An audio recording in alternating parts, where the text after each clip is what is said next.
What's up, everybody? We're sitting here in Flagstaff,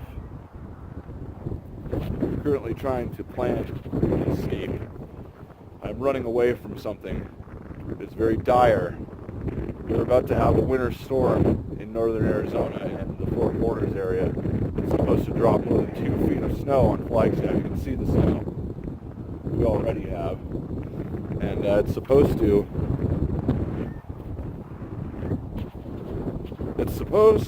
be extremely cold. It's like -5 right now with wind chill in Flagstaff here. It's supposed to get down tonight to like -20 in some places and drop heavy snow. We're talking 2 feet in less than 2 days and possibly more. So I'm running away from that because fuck that. That sounds awful. Living outdoors, you can't sustain that sort of lifestyle outdoors unless you're more prepared than I am. And I'm pretty prepared. So we're just waiting for a train to slow down at this signal here. I'm going to jump on and get the hell out of here as soon as possible because it is cold as fuck. Well, everyone, the damn near impossible happened. Unfortunately, the train gods did not rule in my favor getting out of Flagstaff. And one of the most unimaginable things happened to me. Right now, as you can currently see, I'm in the desert, which is where I was trying to go to get out of the snowstorm. However, this is the wrong desert. This is the Sonoran Desert and not the Mojave Desert.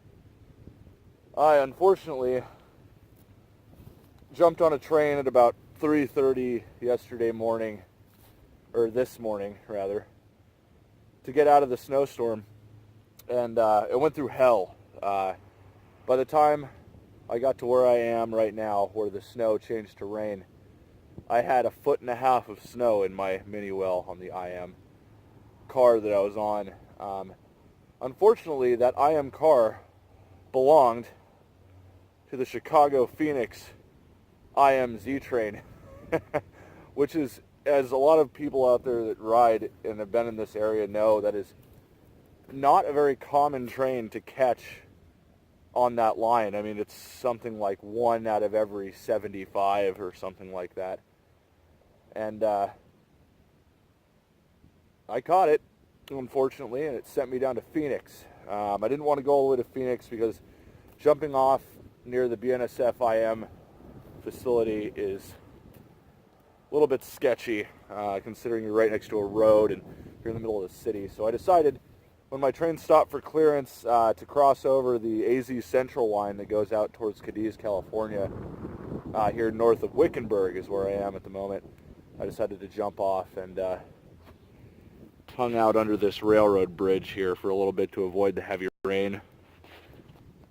I'm going to go to the next bridge, and I believe this is the US 60 right here that's crossing over the train tracks that goes between Wickenburg and Phoenix. And I'm going to try to hitchhike to Phoenix and see what I can do about train hopping out of Phoenix, probably towards Tucson, and maybe ride the sunset from Tucson over to West Colton in Los Angeles. I just wanted to point out a few things. There's a couple of good things to point out here if you're curious about how railroads operate. Those signs right there, that 40, that's a speed limit sign. So that's going to tell the engineer, even though they know from the timetables that they have what the speed limits are in different areas, that's just a backup speed limit sign. If you ever see that, some of them say there's a P and an F, and they both have different speeds. Usually one is about 20 under the other, and that's priority in freight, or passenger in freight, excuse me, speed limit signs. And this is another thing I wanted to point out. A lot of people are weirded out by these things that are on the tracks. This is a hot equipment detector. I'm pretty sure, I'm almost 90% sure that that's what this thing is. If you ever see one of these on the tracks, they usually have like a solar panel on this thing, but I'm pretty sure this is so close to a city they have connected power. But yeah, essentially the train drives over this thing, and if a bearing blows, or if the brakes are caught and they start to heat up with the brakes on a car aren't working and they're on all the time, this will alert dispatch or wherever it goes to a hot equipment problem, because those have been known to cause train fires and cause pretty catastrophic accidents. I'm pretty sure that's what this thing is. I know they're around, and I'm pretty sure this is what because there's another thing called a hanging equipment detector, which essentially, instead of that thing on the left there's a flap in the middle, and if that flap gets knocked down, they know that there's something wrong with the equipment, and it also alerts dispatch. But if anybody else out there knows that I'm wrong about that, I'd really appreciate it if you could comment. Would be nice. Anyway, I'm headed to Phoenix, and I'll try to get some good footage down there and see what happens, I guess. I didn't want to go this way because I hate Phoenix, but see what happens. What's up, everybody? I found this nice new spot that I'm in, this nice bridge of the US 93 over the tracks here. And everything I own after this ride was soaked to the bone. Everything, my sleeping bag, all my sleeping stuff is just like out of it. So I had to make my nice little hobo camp here to try out my sleeping bag and my other sleeping gear. Pretty nice little spot under this bridge. If you watch my other videos, you know that being under bridges is my favorite place to camp, especially when the weather is snowing at less than 3,000 feet in elevation right now. We're about 5 miles, Wickenburg's about 5 miles to the south of us towards Phoenix, down that road down there. And yeah, we're just going to hang out, dry out our gear, and maybe drink some vodka. And I might hitchhike to Phoenix tonight, or I might just stay here tonight, because I don't know what the weather's going to do yet. I'm going to check. If it doesn't rain anymore, I'll definitely try to get to Phoenix today. Anyway, update later.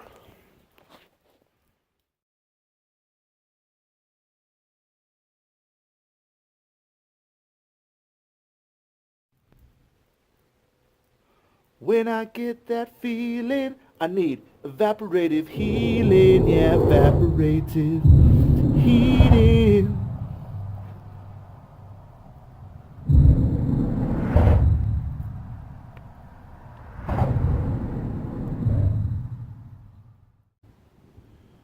So I just want to do a little short on the line that we're on right now. This is what's called the Peavine corridor that goes between, it connects BNSF from their main Southern Transcon, which goes through Flagstaff where I was at, down to Phoenix, and it discontinues in Phoenix, and they kind of 180 and take trains back on the same line. Mostly a single track, only a few sidings, because there's not a lot of traffic on this line. There's a few reliable trains that go back and forth, like a couple auto rack trains and a couple of Z trains every now and again. I just wanted to point out, though, like, we're in Wickenburg right now, so I didn't go all the way to Phoenix, but we're at like 2,800 feet in elevation, I think. Those mountains have a lot of snow on them, like a shitload away from me here. And I didn't really explain what happened to me when I was coming down here. So when I tried to jump out of Flagstaff, you saw, to avoid that winter storm that was going to come up, and I kind of failed because I was waiting for trains, and I ended up meeting another Squat the Planet member up there, and if you're watching this video, you know who you are, and we had good conversations. I missed a stop GM because we were having such good conversations, but I knew that if I waited long enough, there'd be another stop train. So I waited till the next day, and we had a few stop trains overnight. I was too tired to take them, and then one stopped, and I decided to get up at about 3:10 in the morning or so and pack my stuff up, and then one stopped immediately after that one. And so I ran and jumped on that. When I woke up under the bridge that I was at, I don't think I got any video of that, but there was about 1.5 feet of snow on the ground. that went from maybe an inch the other night. Between the 5 hours I was there, about a foot of snow fell. So I went and I jumped on the train and I cleared the snow. I'd gotten the well. I thought that well would be pretty protected, but by the time that I woke up after I fell asleep around Williams, which is like 30 miles from Flagstaff, I saw that we might not be taking the right line, unfortunately. When we stopped at Williams Junction for a very, very long time, it was kind of obvious to me it might be a Phoenix train, and I said, no, it's only like a 1 in maybe like 50 chance or something that you get one of those Phoenix trains, because they're very rare on the Transcon. There's not many trains that go to Phoenix. And then sure enough, when I looked at my GPS the next time and we were rolling towards Ash Fork, I knew that we were going on the Peavine. I didn't get any video of that because I did wake up during the daytime, but when I woke up going onto the Peavine at the best place, they have a loop in the Peavine that goes around a mountain and a lot of other really great scenery. Not only was it a whiteout and you couldn't see a damn thing, but I had a foot of snow in my mini well. Like when I woke up, I had to clear snow off of my bivvy. I had a foot of snow on top of my bivvy sack I had to clear out and push aside, and the wheels from the mini well I was riding just kept spraying snow in my face, and it was cold as fuck and I was wet. And so I didn't get any video of that. Maybe I'll do the Peavine going north from Phoenix is a lot better than doing it the other way, because getting off in Phoenix is, I don't know what other riders feel about that, but you're exposed as fuck if you get off in the daytime in Phoenix down by the BNSF IM yard. It's a lot better if you're on the GM train that comes here because it works a little better. But anyway, yeah, this is the Peavine corridor.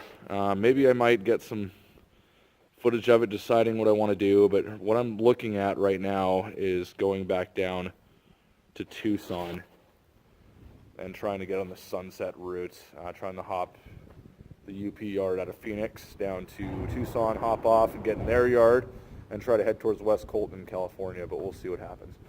But the scenery around here right now is pretty epic because the rain cleared up. I mean, it was raining very, very, very hard for a long time. And it's not really doing that anymore, so it's pretty nice. I might go take a walk and see what I can see.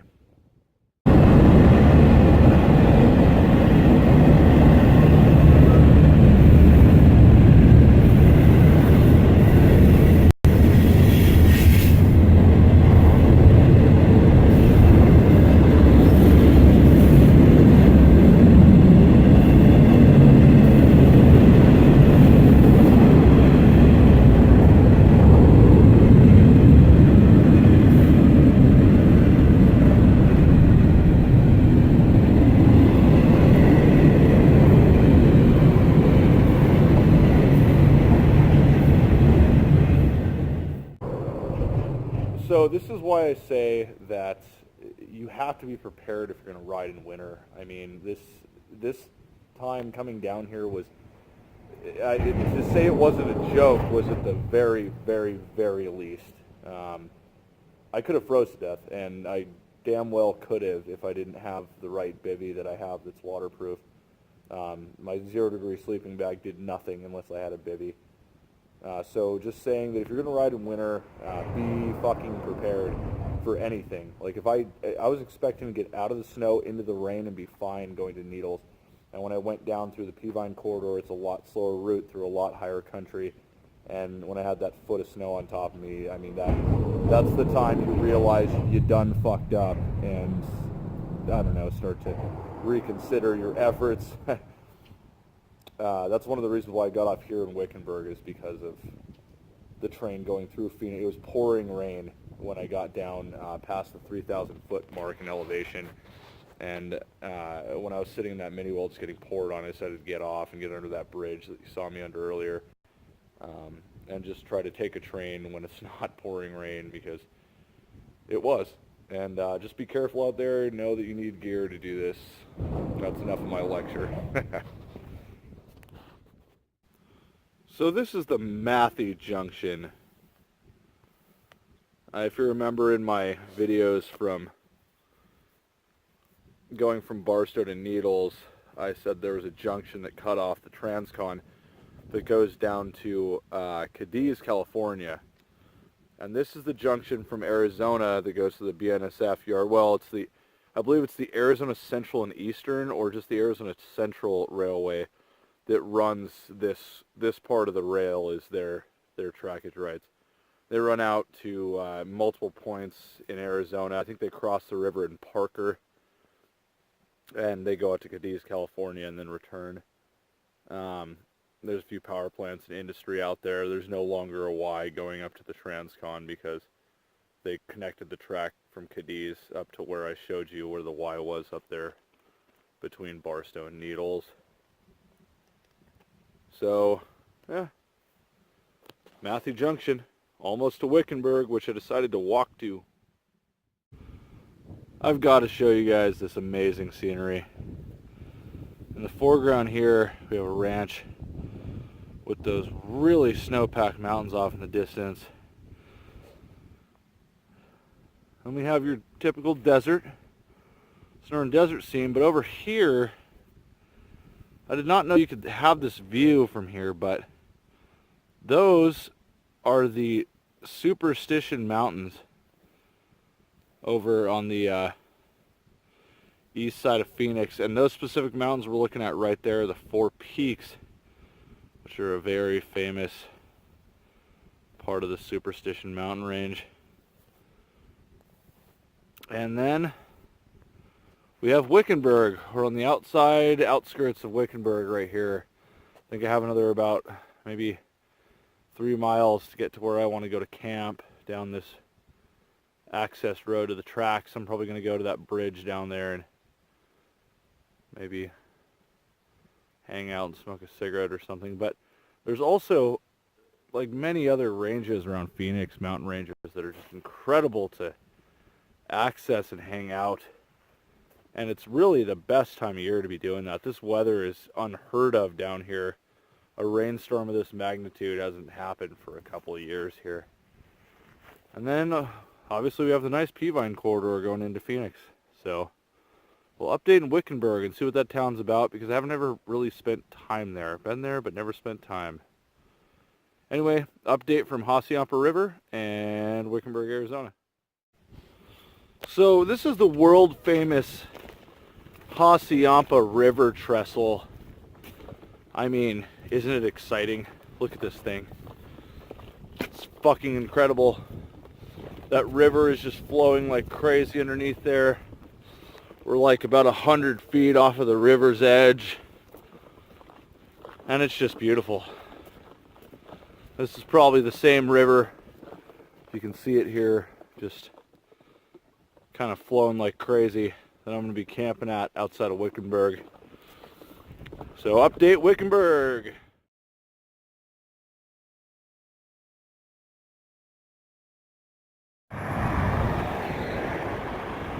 Greetings from Phoenix, Arizona. The most city that shouldn't ever exist ever in the U.S.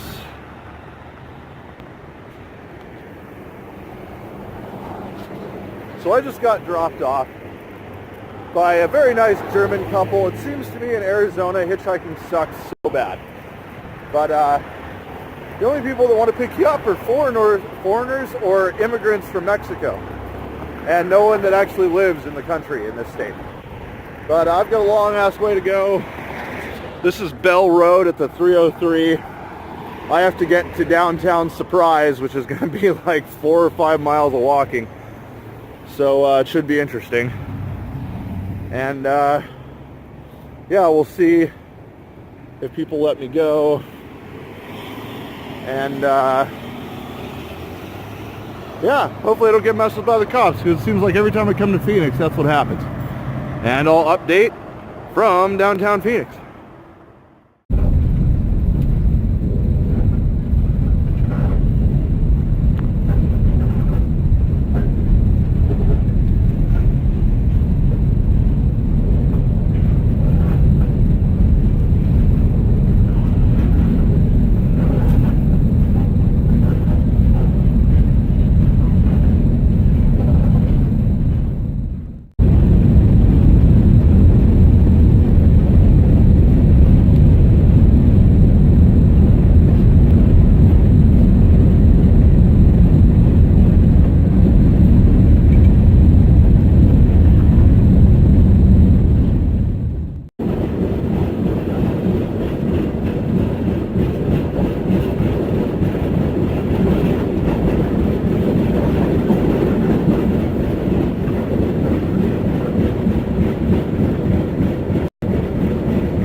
desert right now. Should be out of Phoenix metropolitan area in about 30 minutes, I'd imagine. So these are the snow-capped superstition range here in the distance from the storm that I rode through the other night. I mean, those are some pretty cool looking peaks out there.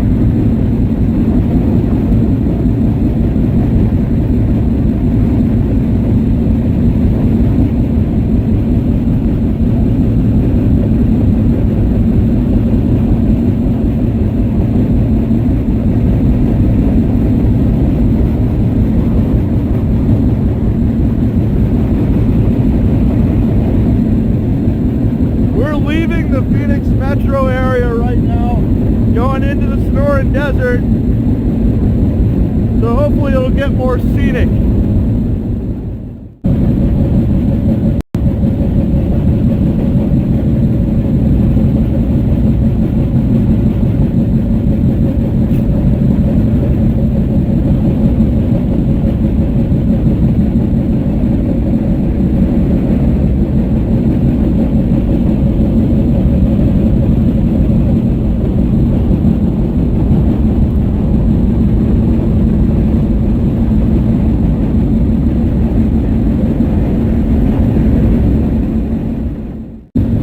Out those mountains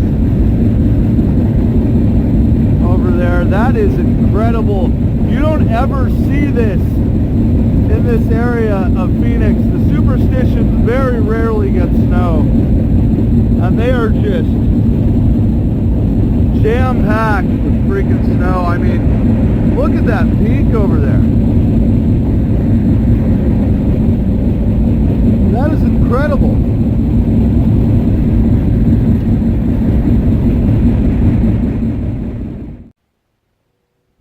So we're here, stopped at the Picacho Junction here, getting onto the sunset. That is Picacho Peak, and this is the line going between Phoenix and Tucson. I don't know which way we're going to go. We could potentially go towards Tucson, and we could go towards West Colton, but we're airing up and we're ready to go.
That's Mount Lemon in the distance there. That's snow-covered peak.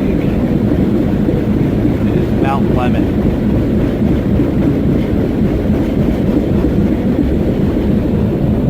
And then we have the Interstate 10 over here. Some more snow-covered peaks.